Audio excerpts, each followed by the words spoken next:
Good evening, everyone. Welcome to election night. Tonight, we're going to talk about an agreement between the PGA and the PIF. We're going to talk about our favorite time of year, the PGA Show, and what we love best about it. But I hope you all got out and did your civic duty and voted today. Let's get right into it. Welcome to the Tavern.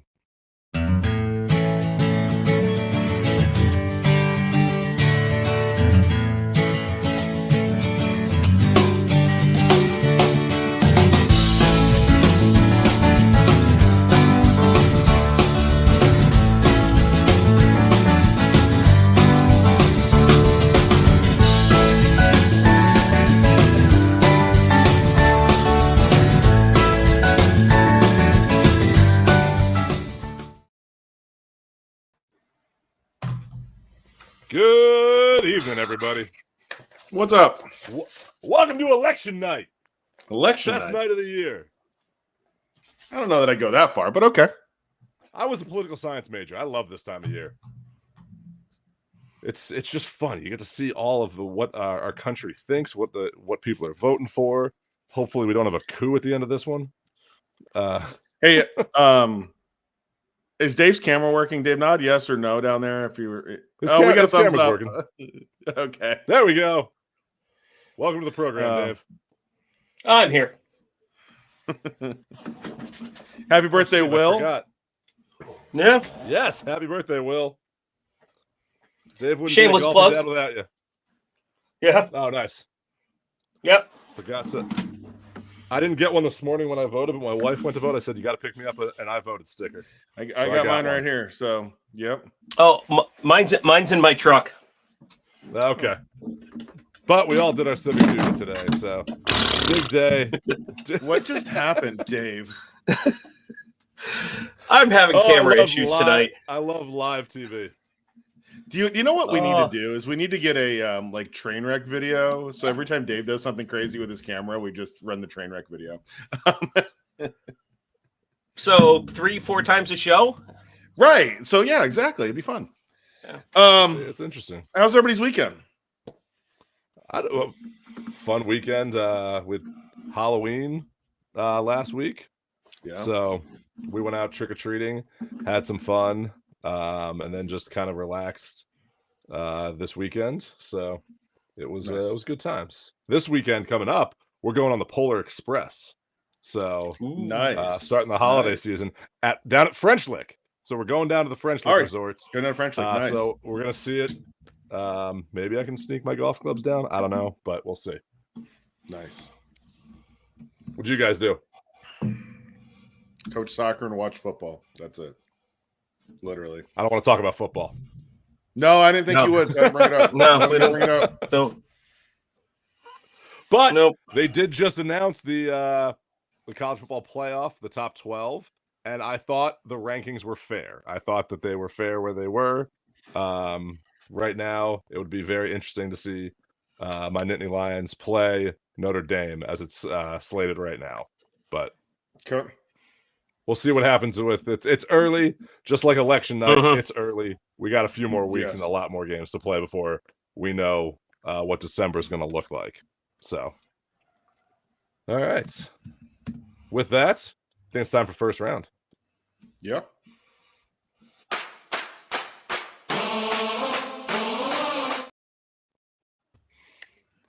So, out of nowhere, we have been talking about this for over a year now. It feels like we've been talking about it as long as Steve's been talking about the golf ball rollback. That's true. This has been about the same kind of topic, and dumbest none idea have ever. come to fruition yet. So, but all of a sudden, Greg Norman is out the door, and fast track.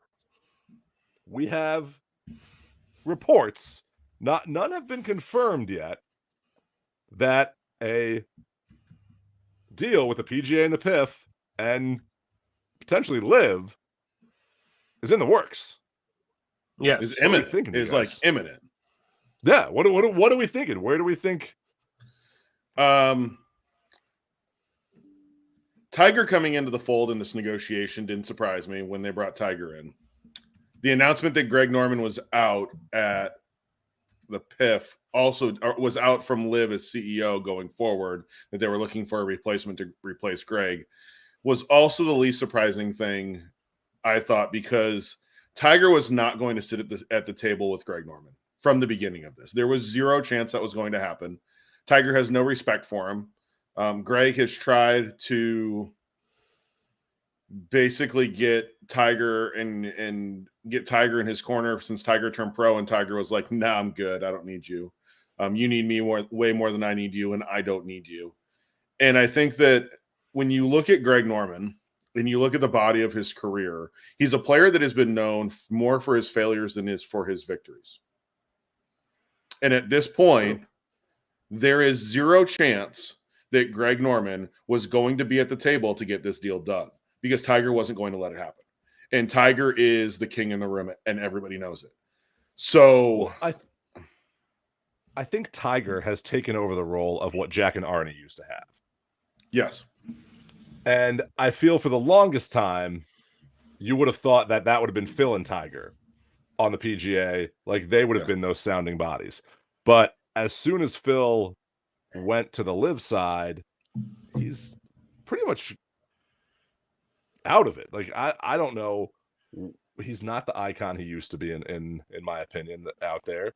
He's not performing. I think he would have been better staying on the PGA Tour. I just think he went for the money and did what he did. I don't blame him for his actions. What I do blame him for is his bad-mouthing of the PGA. All of this bad-mouthing that's out there, this negativity needs to go away. And that's what the problem with Greg Norman was as well. It was all about, like, this is better. I'm right. This tour is going to be the future and everything like that, which is fine if you want to be the tour, but you don't have to badmouth the other tour to make yours look better. And I think people recognize that. And that's where they were unsuccessful. And that's why Norman needed to go. I think Norman also needed to go because I think you're right in the badmouthing, but I don't know that Norman was someone who was going to be at the table that was going to try to negotiate, or if he was going to try and strong arm, because from the beginning, Norman has been very my way or the highway. And yeah, that's exactly what I'm saying. And I think that at the end of the day, Norman's argument of trying to get involved and trying to do these things and pushing everything that he has done. And there have been some glaring mistakes along the way from him of, you know what, has he gotten some great players to go to live? He's gotten a handful of great players to go to live. He's gotten a bunch of guys at the end of their careers that made more money than they would ever see on the PGA Tour by going to live at this point in their career. He also has miscalculated a lot of steps along the way. He felt like if he got all of these great players that they would automatically get OWGR rankings. That wasn't going to happen in a team event, in a team format. That's the bigger problem. And he made a lot of promises that were not delivered on. Well, and he assumed a lot. Like you said, right. He just assumed that he assumed he was right and you couldn't tell him otherwise. Correct. Which, I'm going to say this, a lot of those golfers that ever get to number one in the world think that way. They are all about themselves. And because part of you has to think that way to get to where you are to be number one in the world. But then you go down this road and you say to yourself, okay, what do you need to do? What do you need to do better? What do you need to make? What do you need? How do you make this better? Greg wouldn't take anybody's feedback. He was like, no, this is how we're doing it, and we don't care. We're not changing. And then they kind of had their hand forced, and then everybody blamed Monahan. And you know what? Jay Monahan made some mistakes along the way. I don't blame Jay from the beginning when he tried to defend his brand. I really don't. I do blame Jay for keeping it a secret and keeping everybody in the dark on having the conversations with the PIF. And what was it, a year and like, what were we talking, 15 months ago when that news broke? Like all of a sudden it was a Wednesday and all of a sudden this news broke that Yasser and Jay are sitting down with, what was it, MSNBC or whoever it was that they did that interview with. And the way that all shook down and then all of a sudden Jay Monahan's like, I'm taking a medical leave a week later.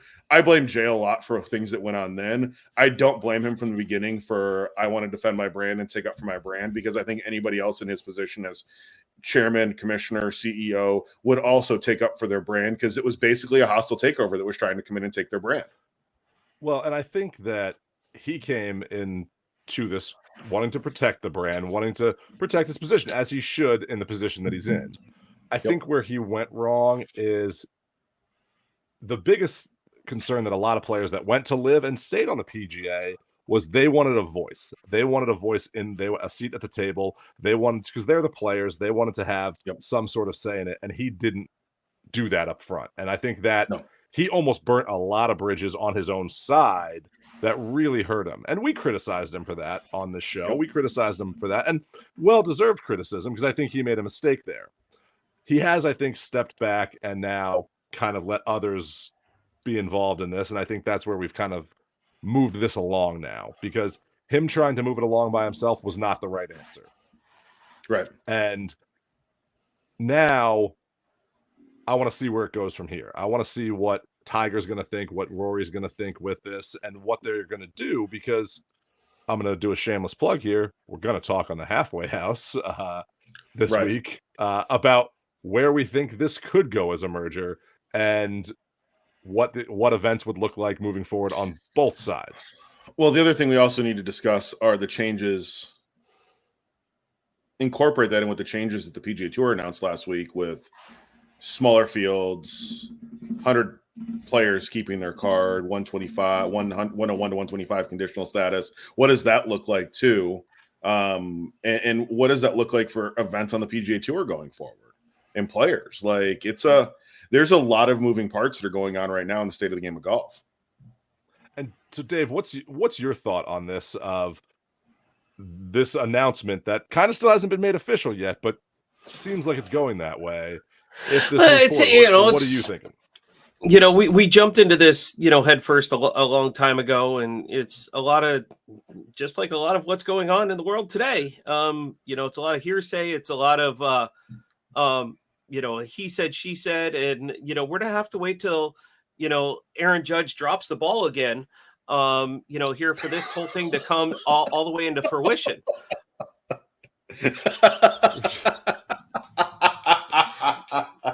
I was wondering how you're going to react to that one. Had a bad sports week, Dave. You don't got to poke the bear at that one. It's he's going to drop the ball in New York City on New Year's Eve too, but that's a different story.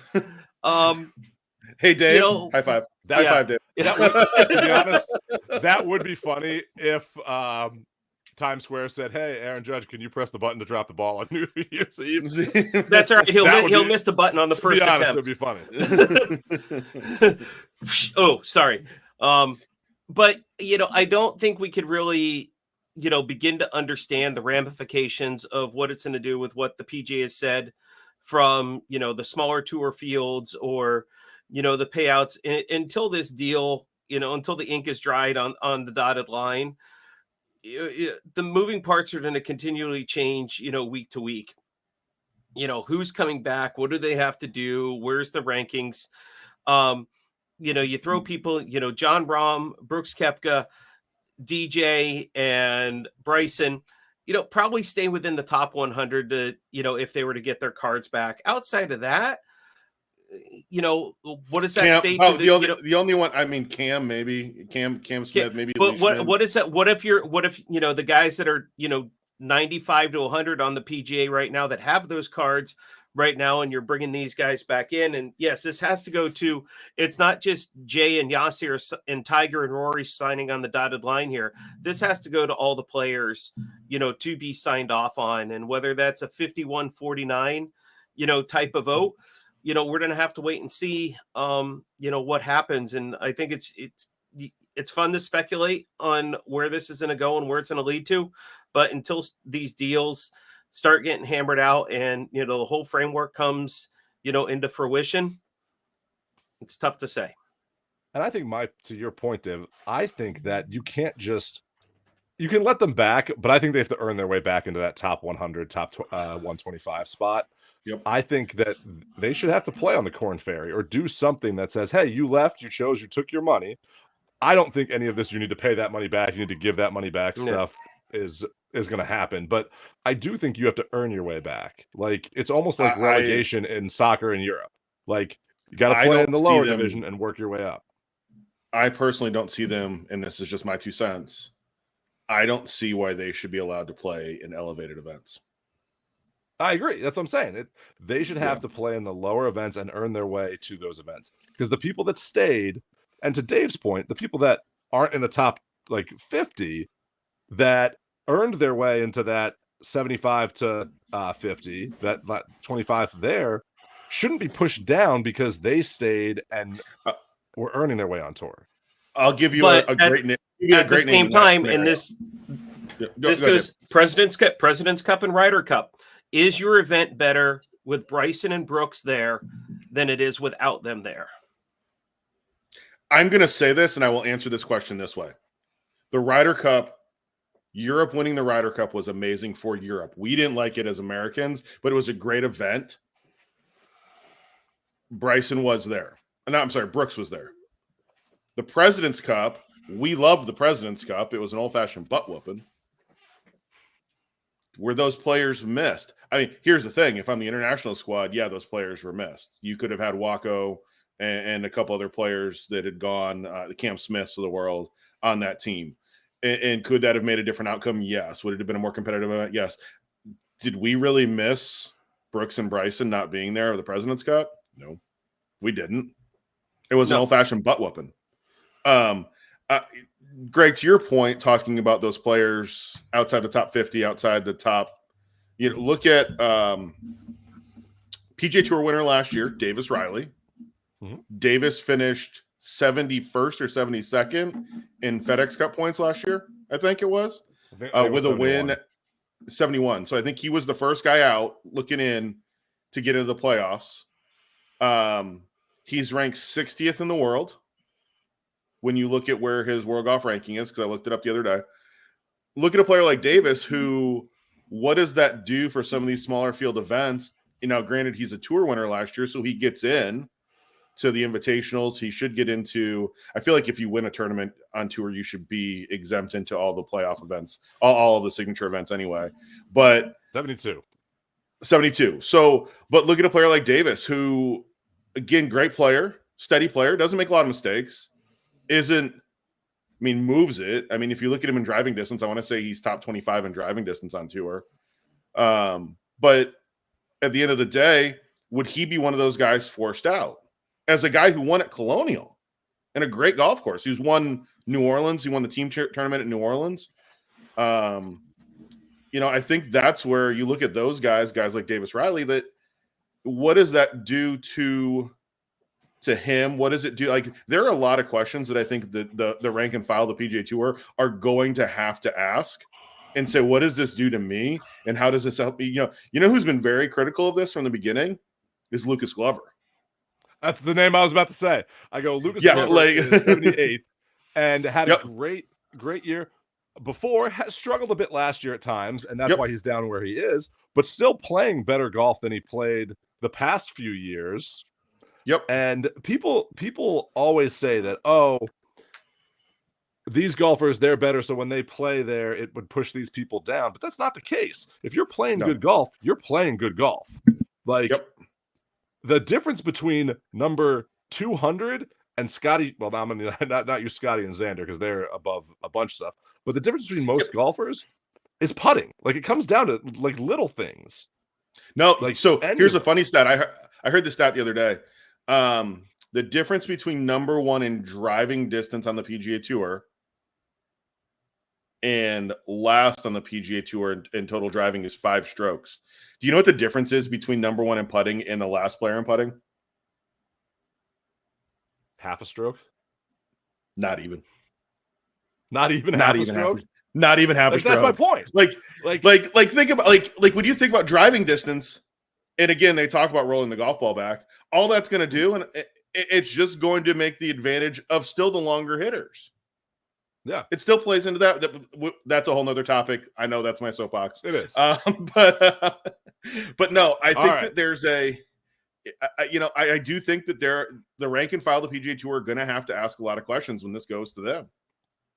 Yeah, I think that's going to be the big thing, is that you're not just going to be able to bring people back in. I want them back, but I think they have to earn their way back, and I think we have to find the right way to do that, because I don't think the players that did stay, and I'm not talking about the top players that stayed, I'm talking about those players that stayed and have earned their way higher in the rankings. They need to have a voice, and they need to not be pushed down just because someone gets to come back. So, correct. All right. With that, let's get into happy hour. I want to be here, right?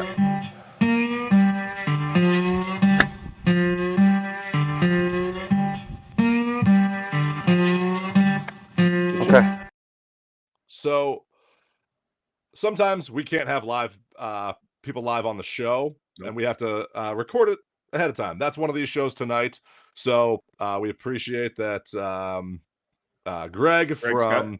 the PGA Show, Greg Scott, was able to meet with Steve and I and do an interview that we will show you now. We're leading into our PGA bonanza, our PGA hype month. I can't say week. Like, this is going to be a fun time of year. Almost 3 months. Almost 3 months. It's almost 3 months of leading up to us being at the show. We were there last year, had a great time, and we'll get more into that too. But let's get right into this, and I'll start it up here, Steve. Okay, you're good. Hey, Greg. So welcome to the Tavern. You are the head of exhibits and sales for the PGA Merchandise Show. Can you tell us a little bit about your role at the PGA and the PGA Show? Yeah, absolutely. And thanks for having me.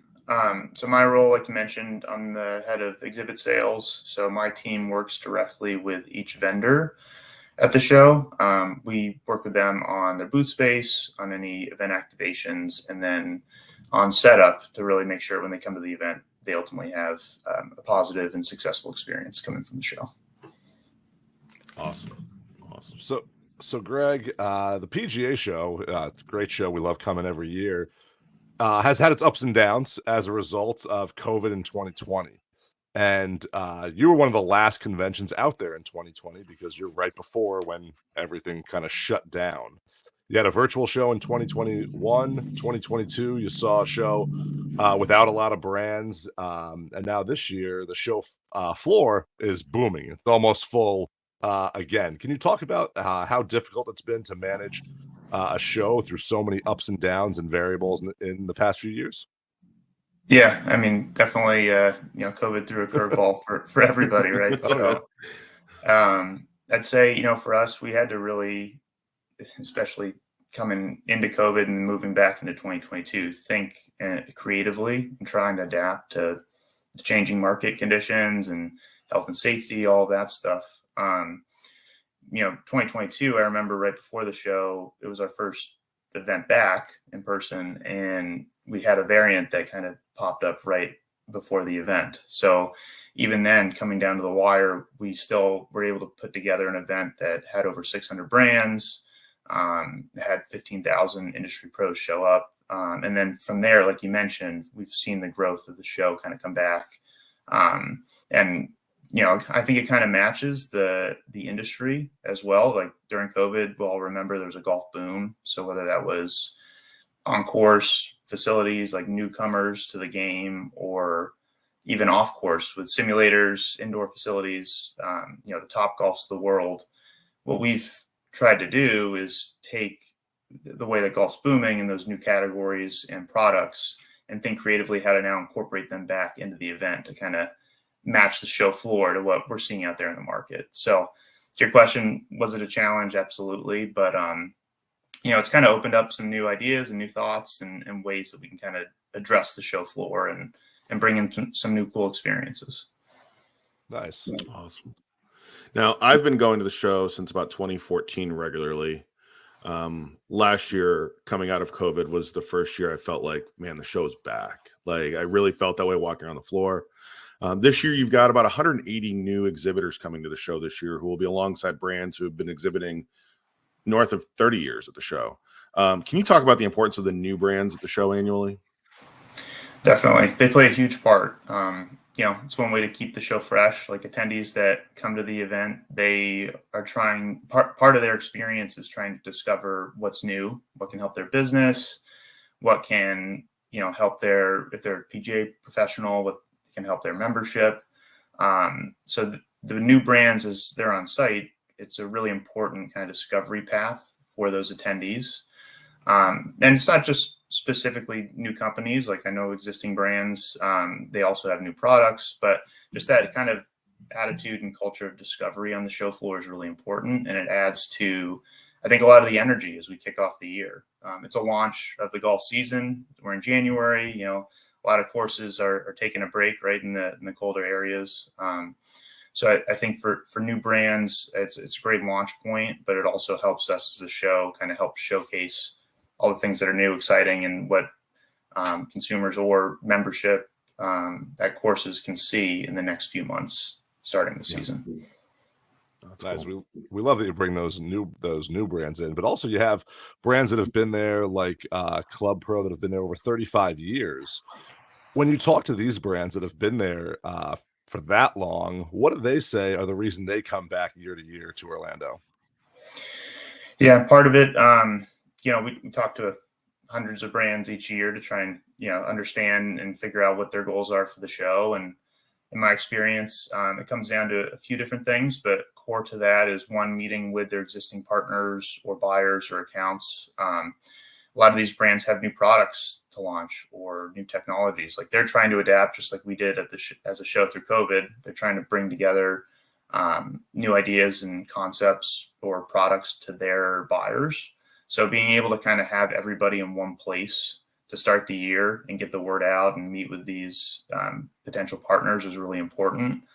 And then also media, plays a huge part, just like yourselves. If you guys are walking around the show floor, like there's a lot of media. I think we have over 600 that are on site, the journalists that are kind of talking to these brands, and for them to kind of use that as a platform to reach the broader market is really important. So, product discovery is still in there, tied to the new launches, but I think there's some existing relationships that they really tap into, and then the new relationships that they can build from the show are really important. Yeah, nice. That's one of the cool things I like about going to the show is that you do have that. You see the same faces almost every year, and you've gotten to know them, so it's the time to catch up and have those conversations. Every year, there's always something different at the PGA Show that you guys have brought in and kind of incorporated. What do we have to look forward to this year? A few new things this year, and then some enhancements on some things you would have seen in the last few years. For us, a couple new areas we're really excited about. One of them is called The Retreat, which is a premium apparel area on the show floor. That'll be an exciting new area that we haven't had in the past. We also have an enlarged, what we call the Clubhouse Pavilion, and that is focused on like member experience and club improvements. So whether that's other types of sports you could play at a club, like pickleball or a racket sport, or fitness. Some clubs are putting in gyms or fitness equipment as part of their membership offering. So that'll be a fun, exciting area. We also have an enhanced demo day. That'll be the day before the show floor opens, as well as the second iteration of the Winter Jam concert, which will be on Thursday night. So there'll be a lot of things going on throughout the week. As always, sometimes it's hard to kind of plan and make sure you get to every single one. But who's the artist for the Winter Jam concert? Do we know? I can't quite say it yet, but if you keep your eyes out, there'll be some teasers. Had to ask. There. I mean, yeah, but it'll be an exciting one. Last year, we obviously had Jake Owen there, which was an amazing kind of kickstart. So we're excited for round 2 of that, and just trying to build on those types of experiences in the show floor. Yeah, and then just to mention it too, the same things that you would have seen in prior years, the ETC, the Equipment Test Center, which is the indoor driving range that has 37 bays. We have the Innovation District, which has a new product zone. So some of the cool areas that have been there in the prior years, we'll just keep iterating on as we move forward. Okay. Cool. So for those who haven't been there before, this show is massive. Like it takes up a huge landscape at the Orlando Convention Center, and at Orange County National. So, can you talk to what that setup is like and how you prepare for a show going from demo day all the way through the show floor and all the stuff you just talked about? Yeah, it's there's a lot of logistics for sure. We have demo day that starts on the Tuesday of show week, and then it's followed by 3 days of exhibit floor, which you can walk forever around and still not get to all the companies. So, as an attendee, it's really important to kind of plan ahead and try and figure out what your plan of attack is. Obviously, trying to get to all of the different activations that are important to your core business as an attendee. We have a lot of resources on pgashow.com, which I encourage anybody to kind of look at and kind of go to figure out what you should kind of see throughout the week. We list everything up on the schedule. There's some resources up there as well for folks to map out what activations are happening throughout the week to plan ahead. But that's the name of the game. Like, the more you plan ahead as somebody who's going to the show, the better your experience is going to be on site, because you can get lost. Like you said, you can walk around that show floor for hours, and you really need to have a good game plan going in to make it a successful week. I will say thank you that the list of vendors and where people are pre-planning goes a long way for the show, because you can get lost there easily. Like, you got to have a point when you're at the show for people who've never been there before and be like, okay, this is my reference points. I come back to here and then I know where I can go from there. So yeah, you got to find that one booth that's, hang a big sign that everybody exactly start from. Exactly. So, I know you've mentioned it. There are a lot of people out there that think that this show is golf only. And while it is the PGA show, there are country clubs that offer a lot more options for their members. And so pickleball is the fastest growing sport in the world right now. How many pickleball offerings will you have this year, and how much has this market grown over the last few years for you guys? For us, it's been a booming segment. It's actually part of that clubhouse area I was talking about. So 2 years ago, we launched a little mini pavilion, which had a handful of pickleball companies in one court. People could play and test out product. In 2024, it actually grew to 2 pickleball courts and 30 companies. And this year, we're expected to have 50 companies in that area. Wow. But so it's really, again, back to that idea of like adapting the show to the changing market. A lot of courses throughout COVID are trying to add in more amenities for their membership, whether that's pickleball, squash, racket sports, what have you. So that goes into that idea of the clubhouse, that it's not just about the game of golf and playing the game. There's a lot that's tied to the industry, from that core member experience at a club or a facility or even a course owner and operator coming to the show to figure out how to source food and beverage. There's a lot of categories that we try to layer into that area to make it really relevant and bring in those folks to be part of the greater golf industry. That's cool. That's amazing. You have so much stuff going on here. We've talked about a lot of the new stuff you have going on, the vendors that come with all of this amazing stuff that's happening on the show floor, the fashion show, the concert, and of course the amazing live podcasts that are happening there. What's your favorite thing that you've seen over the past few years? For me, it's hard to pick out one thing. I think the coolest part about working on the show is that you're part of the industry and trying to drive the business forward. So for me, when you're walking down the aisles or talking to exhibitors and seeing that they've used the show in a way that has helped their business, like that's the ultimate payoff for somebody that's working for the show team, right? Like we're really trying to grow the game, drive the business forward, and being able to speak to so many different types of companies and attendees and business owners that are part of the show is just a really fulfilling thing on my end. Might do a little plug that the concert last year was really cool. Like, that was something that was completely different from anything I've worked on before. But I think just that idea of bringing the industry together for 1 week and then just seeing the energy and excitement, like that always is just such an uplift at the beginning of the year. that's the one thing we've seen at the show is just the community it creates. Like you just make friends and everyone's willing to help everyone out. Like if you go talk to one person and a vendor, they'll be like, oh, you should go talk to this person over here. And you just get to meet so many people, and we've made so many friends just at the show that it's been amazing. So it's really great that that's kind of what you see as well. Yeah, absolutely. One of the cool things that we want to announce tonight on the show is that over the next 2+ months, leading up to the PGA Show, we are going to be featuring brands only that are going to be exhibiting at the PGA Show on our show weekly. We're going to have some of those that are new exhibitors. We're also going to have some that have been around for years at the show. And as we go through the series, we're going to learn about these brands as well as their equipment and their products and their experiences at the show and what they're looking forward to this year. So we're looking forward to doing, and we are also very much so looking forward to doing our show live from the show floor again in January. How important is the golf media community in showcasing what you guys have to offer every year in Orlando? For us, it's super important. We're a trade-only event, which means the average consumer doesn't have access to actually be on site. So media is really like the hub and the window for all of the brand stories, the exciting content that comes from the show or that brands are putting out there. You guys play an incredible role in helping us kind of get the message out to the consumer public. You mentioned the media center we have on the show floor. Like that's another new exciting area that I didn't even mention before that, it's something that we're really excited about, partnering with folks like yourself to be on site, to tell that story, and then to give the golfing world all of that kind of information, excitement, stories, content.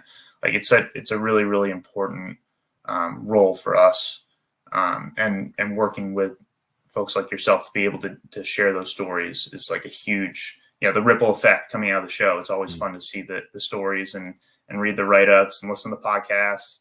I find myself tripping over podcasts that reference the show in the golf space, consistently. So it's awesome. We love to be able to help share that.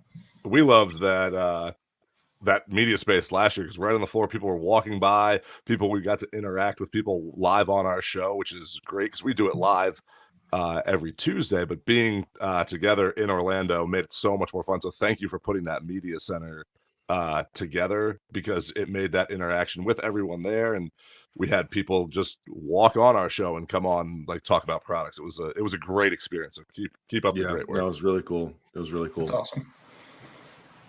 So Greg, thank you so much for being here today with us on the Tavern. We really appreciate it, and we can't wait to be there with you and see you in Orlando in January.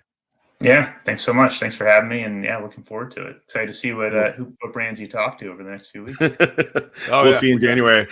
We got a few lined up, so had a couple even reach out to us actually already. So pretty pumped about that. So cool. That's awesome.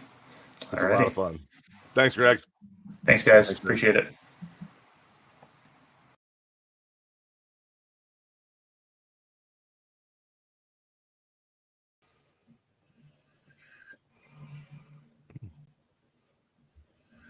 Steve, you're still muted. I mean, I felt I had some pretty good questions there. You had some great ones. You did a good job. It was unbelievable. That was Dave. Honestly, your best interview.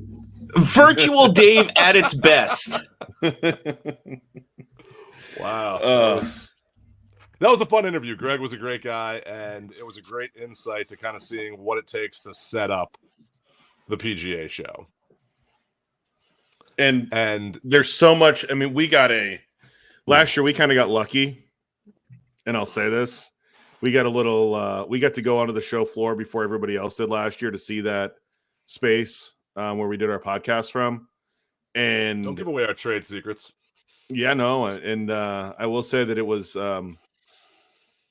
getting to see what goes on in the setup and getting to see what happens with execution. And you see all these great brands, and you walk into that show floor for the first time, and we all looked at each other. We're like, okay, rock, paper, scissors. Where do we go first? That's literally what happened. And we were off and running.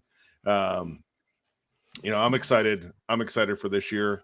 There are some brands that I think we've all kind of highlighted that we want to have a conversation with for different various reasons leading up to the show. So I think it's going to be a cool time. Well, let's go into last call and let's talk about. Let's do smack of the week first. Let's do smack of the week again. Let's keep this going with this. Okay, that's keep fine. this going. Yeah, with let's go last. Yeah. So okay, yeah, that's fine. With that, let's get right into like what we saw at the show last year, what we liked, and what we talked about with Greg.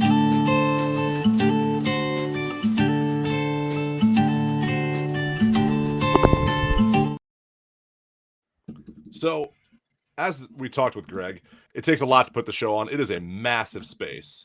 And Steve, you just referenced that we went in to see this media center that we didn't know where we were going to be, what it was going to be like. And we were like, you know what? This could be anywhere on the floor. We don't know what it's like. A lot of places when you go to conventions, they have media centers. It's in a separate conference, like office space off an area, and you're not kind of interacting. This was live on the floor, just like the Golf Channel has their whole section out there. And it was unbelievable. So Dave, I'm going to ask you first, because you and I have been to the show before, but Steve's been there a lot more than we have. What was your first impressions last year when you stepped on that show floor? A lot bigger than I remember. And having been, living in Orlando and working in conventions and doing this, is seeing it from a media perspective and, going there all 3 days. I think in the past, I've only been there one day before, and, it was sort of like, the first time walking in the Disney World, it's a little overwhelming. But just the whole scope of the show. And I think, Greg, you did a time-lapse video of trying to walk the whole show floor last year. And I think it took us like 25 minutes just to, walk that and shoot that. And you guys were right with Eric. You got to find that one focal point where, like, okay, I know where I am on the floor, and here's how I get to, X, Y, and Z. It is so massive, and you can get lost in there pretty easily in the sea of you can't see everything. It's impossible, to see everything. And you kind of gotta pick and choose your battles. You lose your bearings really easily there, because you think like, oh, Yeah. I can see this. So you do have to find those banners that are up high. There's numbers for look, every I found single row. Yeah, like it's everything is so Squirrel. spread out. Yeah. The good thing that they do is they keep products in similar categories in similar areas. Like there's the whole east side of the convention center was the apparel. Like that whole side there was an apparel side, and then there was kind of equipment and accessories side. And then the driving range at the end, like it is so massive. As a golf fan, like seeing all these brands getting into this industry is so amazing because of how much is there, how many new products are there, how many people are added on each year, and how many people come back each year. Yes, we've already talked about that. We're gonna change it around and make it a little more fun next year. Is that like Naked Gun part? Is that like Naked Gun part two? Yeah. Part two. That would be Hot Shots Part 2. It was. You're right, my bad. That's true. It is Hot Shots. Good call, 33 and a third. Mm-hmm. 2.5, and then 33 and a third. Yeah, your movies. Sorry, my bad. But so Steve, Charlie Sheen and his Tiger Blood. Yeah, Steve, you've been going for a few years because consistently, and we kind of talked about this with Greg on the show, and the changes is a question that I asked over the years. What's the one thing that you kind of look forward to every year at the show? For me, besides our podcast. Our podcast is up there. I think for me, it's when you walk in, and whether it's our buddies that were on our show last week from Dormy Workshop, or Bill Ridge, we talked about Bill with Club Pro, or our buddy Drew, who handles Bridgestone and Cobra, and we set up those meetings and we meet with them. I think the meetings that take place, to me, are my favorite, because you sit down with somebody that you saw a year ago, and you may have chatted back and forth with them between now and then via text message, phone call every once in a while. But to be able to sit down and talk, how's the family? And then we get into the nitty gritty for what we're doing for our show and what we're trying to do and get the message out there. and to get the message that we're trying to convey, and to see the products that we're looking forward to seeing at the show, whether it's you know, the new mindset golf ball like we did last year and having Bridgestone on our show, or whether it was Earl and Olajuwon from Eastside, having them come on our show, or you know, another friend of the show that we've had on before, Golf Brands, and Simon from Golf Brands, and getting to know him over the years, and just seeing the products that these guys have and the products that they're debuting at the show. When you come in and you say, okay, you know, last year they had the new Hogan irons, Golf Brands did. And I think that when you get to see those cool launches at the show where people are like, man, you know, because a lot of these brands are launching these products now. I mean, we've seen some stuff come on the market already for Srixon and their new driver, the new Srixon driver, the new Srixon irons have already been leaked. But to be able to see those brands that are launching products at the show that are there, and you're having conversations with them, and you're talking to them, and you're seeing just the different nuances between one product to the next, I think is really fun for me as kind of a golf geek. It really is one of those things that I kind of enjoy seeing and saying, okay, we've got boom, boom, boom, boom, boom. Here's what we're going to do today. And we're going to outline it. And we sit down and we do a pretty good job of outlining, here's what we have to do today. Here's where we're going to go. Here's what we're going to do. And then you walk into the show and the plan that we've come up with, I hate to say this, usually goes out the window. It's gone. She gone. Hawk Harrelson. You know, because we end up, you know, we share those stories, and, you know, for you, Steve, you've met, you know, having gone to the show now 8, 9, 10 years, you know, Greg and I having been there before, but, you know, the first time for us, you know, and meeting a lot of these guys in person, like, you know, the Bishops and, you know, Club Car, Sky Caddy, you know, these are guys we've only talked to, you know, over video, and, you know, having that face to face and that handshake. You know, Bradley from Bradley Putters, and the guys from Oars and Alps, you know, Barrett Palm, you know, and everybody just coming on and just doing their thing on the show that we've only met a lot of times through video or email or something like that. Yeah. And for us, I think going into this next year, a lot of those face-to-faces have already been done, you know, for us. And, you know, I think for us going into this, you know, we may be able to do a little bit more, but that first year coming in as media for us, it was just very overwhelming, because it was the first time for us meeting a lot of these people face to face. Well, and I think I've been going and I want to just piggyback on what Dave just said. I've been going to the show as media for a few years. I mean, I launched the blog in 2017. And when you look at now going from a podcast perspective and walking the floor, I've already made those connections as we walk in, whether it's Joe from the media group, who's been a good friend of ours and gotten us some really good contacts, or Tracy, who handles Sky Caddy, is a good friend of ours. You know, when you get to sit and have those conversations, because you already have those relationships. Those were people that I had conversations with before we launched this podcast to say, hey, if we do this, you know, I want to make sure that we're going to be able to get content. Like, we don't want to do this and have to listen to the three of us each and every week, because that would just annoy people. And I know that. So, you know, those were conversations that were had. Those are conversations that were had right before we launched the show at the PGA Show. That's literally where those conversations took place. So to be able to go back and already have those relationships, and you walk in and now you're making new relationships with people too, Dave, I think is as you walk in the door as a member of media, and I'll be honest, we I'm going to say this, we got to make what our name tags say, and ours now say honor celebrities on our name tags as we walk in the door now this year. You know, I think that is a really cool, like, it's a different feeling when you're media versus just walking in the door as a guest or anything else at the show. Well, I think that with these connections that we've made, and it's really friendships that you've made, what was fun for me last year was that you could walk up to anybody that was there, have a conversation with them, and be like, hey, what do you do? What's your product? What's this? What are you trying to get out of the show? Then you go back and talk to them and see, oh, hey, we did this. And then you're like, oh, you should go talk to this person. Like we talked with Greg on the recording. And I love doing that, like with Bear the Palm, and seeing like, hey, making connections with them and friends of mine that I was like, oh, you need to talk to them because this is a product that's good for you.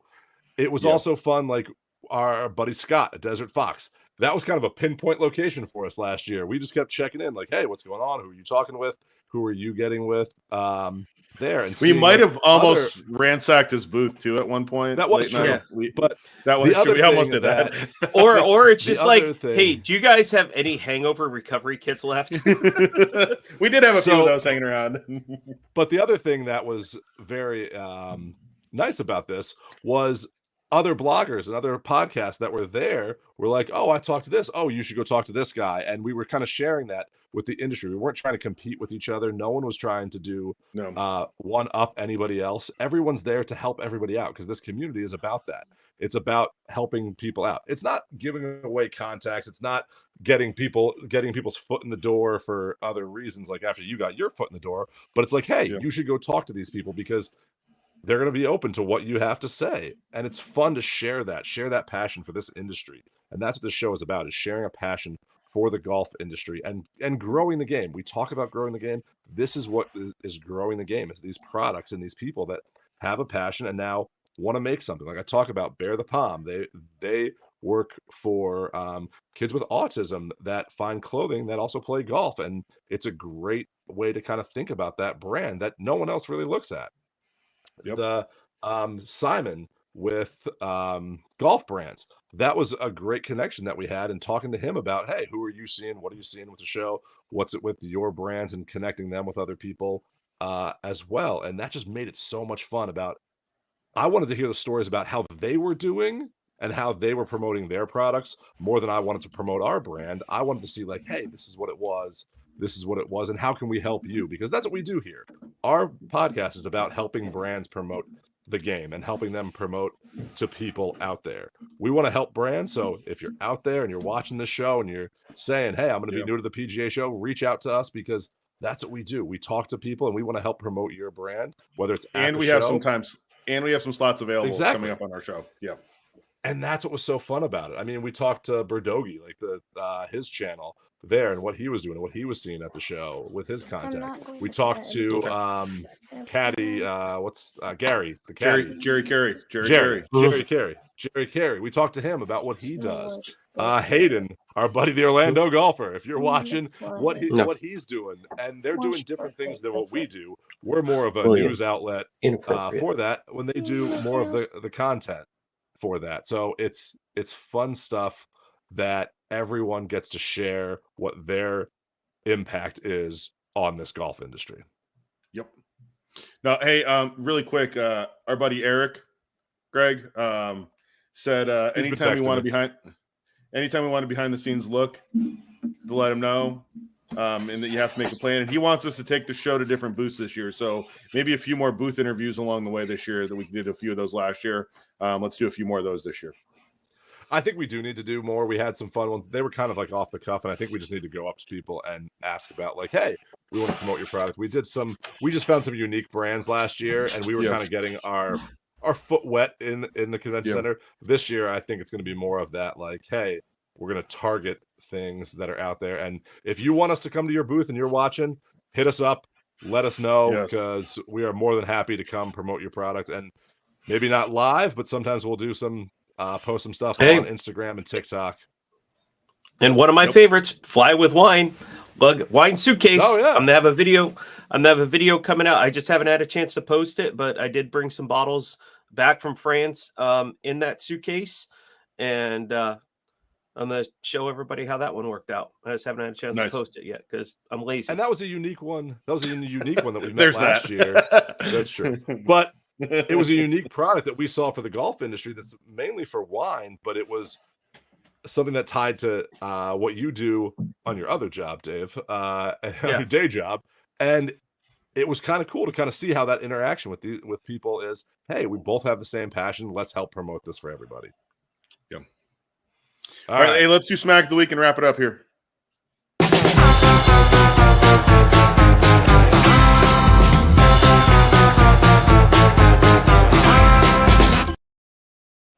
Boom. Boom. That was You know what, Greg? That's the best way to describe this. Boom. Yeah, I know. That's why I said Time to call it a day when.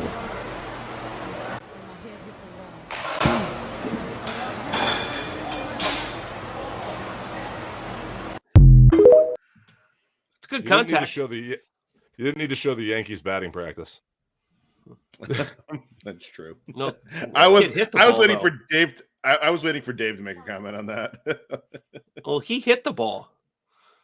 The Yankees still hit the ball, just that they made that many errors too. So it was a combination of both of what happened. So, but with And they that, don't know how to cover first base.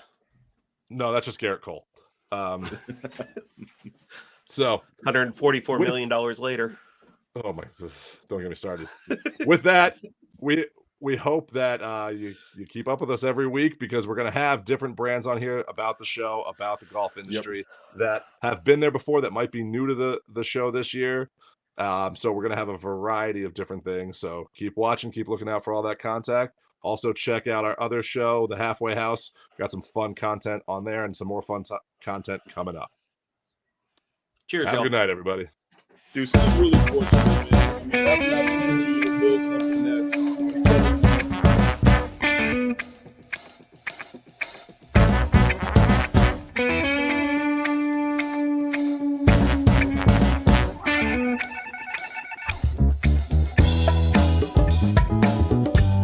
That has gone viral on our TikTok. That somebody was commenting about playing Whistling Straits for $728.